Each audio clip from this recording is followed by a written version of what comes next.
Les cours d'eau normands représentent une part très importante des effectifs français en ce qui concerne la remontée des truites de mer pour la reproduction, avec des rivières emblématiques comme la Brelle, la Touques, qui est très certainement la première rivière de France en nombre de remontées, et très certainement l'une des premières rivières d'Europe, ou tout du moins figurant dans le top 4.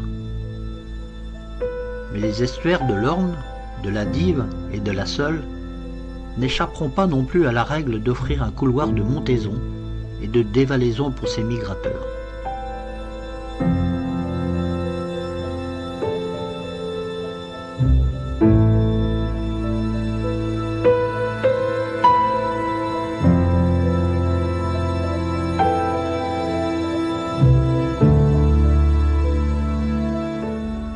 Depuis la nuit des temps, l'homme entretient des liens étroits avec ses migrateurs. En effet, l'homme préhistorique peignait déjà leur silhouette sur les parois de leurs abris. Les truites de mer, poissons de la famille des salmonidés, sont anadromes, ce qui veut dire qu'elles naissent en eau douce, dans nos rivières, et migrent ensuite vers la mer. Puis, lorsqu'elles arrivent à maturité sexuelle, ces truites de mer retournent vers les lieux de naissance pour se reproduire. L'eau des rivières est indispensable aux alevins de truites de mer. Si elles se reproduisent dans la rivière, c'est que le développement des œufs puis des jeunes truites de mer l'impose.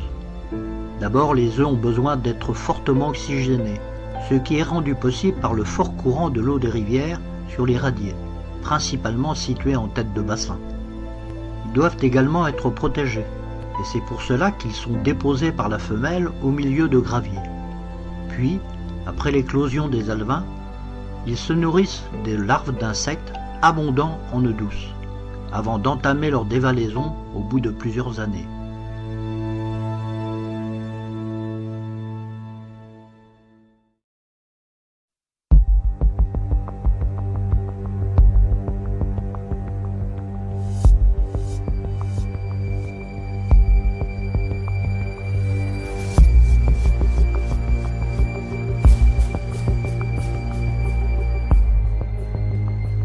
Les truites de mer, après avoir acquis un taux de grossissement suffisant en mer du Nord et de la Manche, arriveront à maturité sexuelle. Elles rejoindront alors leur lieu de naissance, retrouvé grâce à des indices odorants, l'olfaction, qu'elles ont pris peu avant la smoltification. C'est donc là qu'elles se reproduiront.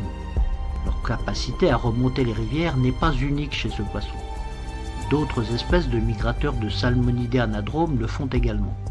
C'est le cas du saumon.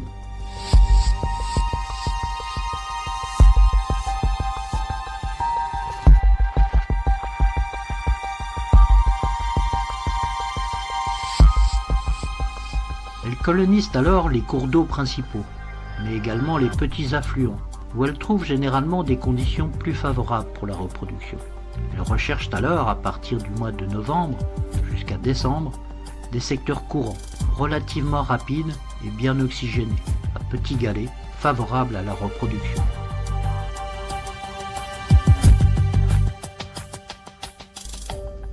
La femelle creuse une cuvette en forme de sillon au-dessus de laquelle elle va émettre ses ovules fécondés, comme il se doit, par la laitance des mâles. Les œufs sont ensuite recouverts de gravier. Les adultes quitteront immédiatement les zones de frai après la reproduction.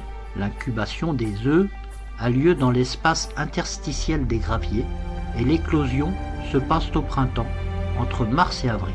L'émergence des alevins survient après l'éclosion. Épuisés par cette reproduction, les géniteurs que l'on nomme maintenant ravalés entameront ce qu'on appelle la dévalaison. Quittons donc les eaux douces progressivement vers les estuaires afin d'accumuler de nouveau les sels minéraux indispensables pour la vie marine et retourner dans les zones de grossissement, retrouvant leur robe argentée.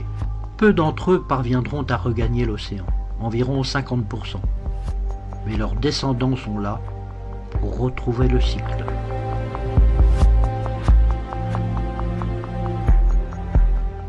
À l'éclosion, les alevins vésiculés demeurent dans les frayères jusqu'à la résorption de leurs réserves vitellines. Au printemps, dès lors, les alevins émergent des zones de frayères et commencent à se nourrir de petites larves vivantes.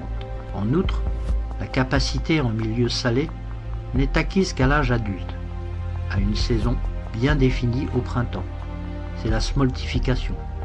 Elle s'accompagne de changements physiologiques, physiques et comportementaux qui sont guidés par des circuits hormonaux. Ces circuits hormonaux sont stimulés par des conditions de température précises.